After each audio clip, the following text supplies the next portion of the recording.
C'est aujourd'hui, à la limite, faisons intervenir une valeur interdite.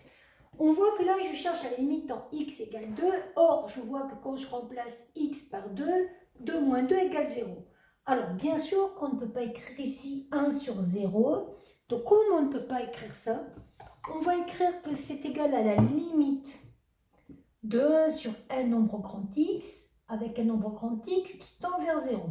Là, pareil, ça va être égal à la limite de 1 sur un nombre grand x avec un nombre grand x qui tend vers 0. Et là, vous allez me dire, mais c'est exactement la même chose. Alors, pas tout à fait. Parce que si vous regardez bien, certes, quand je remplace x par 2, 2 moins 2 égale 0, mais on ne sait pas si le 0 va prendre des valeurs positives ou négatives, parce que 0 a la particularité d'avoir un signe plus ou un signe moins. C'est là où l'histoire de se mettre à gauche de 2 ou à droite de 2 prend son sens. Si je me mets à gauche de 2, je prends donc des valeurs plus petites que 2. Exemple 1. 1 moins 2 égale moins 1. Je vais donc avoir des valeurs qui vont aller vers 0, mais en restant négatives. Si je me mets à droite de 2, donc des valeurs plus grandes de 2, exemple 3. 3 moins 2 égale 1. Je vais donc avoir des valeurs qui vont vers 0, mais pas valeurs positives. Pourquoi je vous dis ça? 1, c'est positif, divisé par un nombre donc négatif. Je vais donc avoir un signe moins ici. 1, c'est positif, divisé par un nombre positif, je vais avoir un signe plus.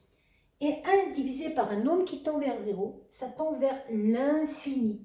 Et là, vous voyez que les limites ne sont pas les mêmes à droite et à gauche. Concrètement, vous allez avoir une courbe qui ressemblera à ceci. Par exemple, là, ça va tendre vers moins l'infini quand je suis à gauche. Et là, quand je vais me rapprocher de 2 en restant à droite, ça va tendre vers plus l'infini. On peut aussi voir le signe de x moins 2 en faisant tout simplement un petit tableau de signes de x moins 2. Il s'annule en 0, moins l'infini, plus l'infini. X moins 2, c'est une fonction affine avec un quotient positif, elle va donc monter. Elle va passer du plus au moins. Donc, quand je suis avant, là c'est la valeur 2.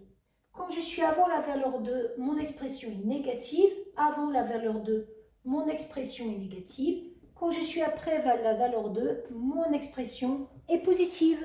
Et on a bien une asymptote ici qui est verticale d'équation x égale 2. Voilà.